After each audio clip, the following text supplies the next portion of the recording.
I'm here to talk to you about July Song. And July Song is a little bit like June was in that it has lots of movement in it, but it doesn't have a lot of different hand positions.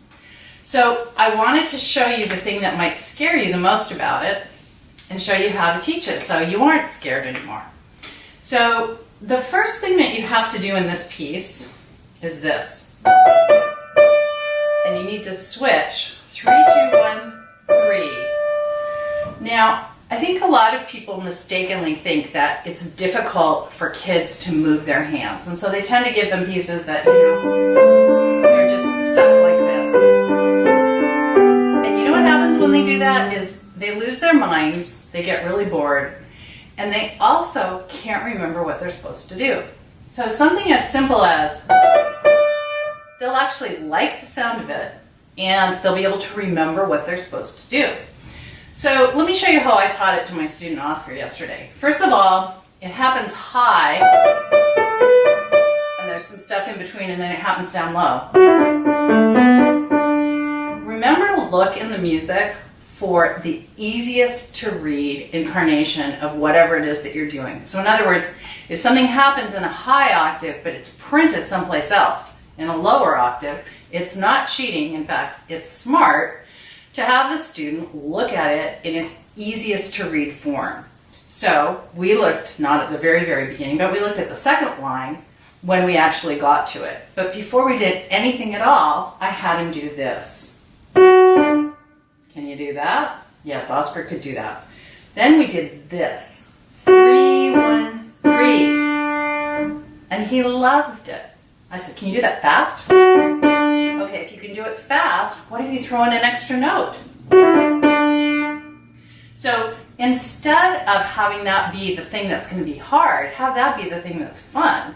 Get them highly invested in it right from the get-go. And that's the only trick in this piece, is this little thing. And it comes again and again.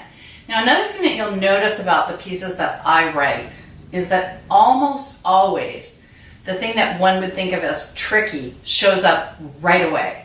So I tend to write either introductions or some sort of beginning to the piece that puts that trick thing in early so that when they find it later in the piece, they don't go, oh, what's that? I can't possibly do that. In other words, we never have lots of slow notes and then the fast notes come out of nowhere. We start with the thing that's going to be the most difficult thing for your student if they encounter it without preparation. So that's the first thing. Then in the second and third measures of the piece, there are some fifths that come in this rhythm. And I have to tell you, I originally wrote it this way. Without the wrong note.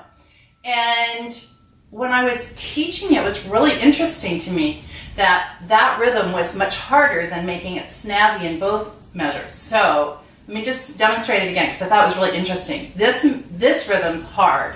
And these straight is hard. This is easy.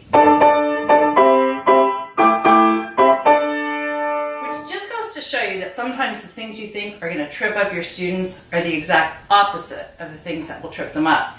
And this is where things like ADD, any kind of visual or auditory processing problems, this is where it shows up. And if you give them things that are boring, you're in deep trouble.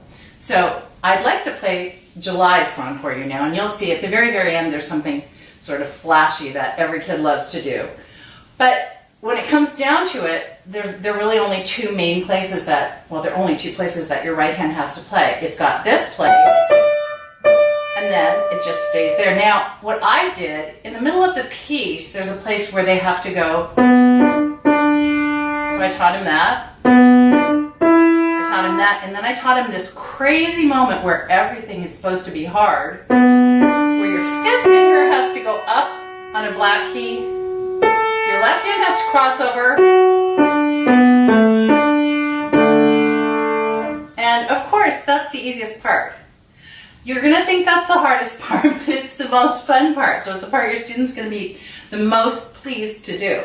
Okay, so I hope you like it. There's minimal pedal printed in this score, and feel free to use more. There are lots of places you could add pedal if you want. This is sort of the minimum amount that's printed that will make the piece sound good. Okay, I hope you enjoy July.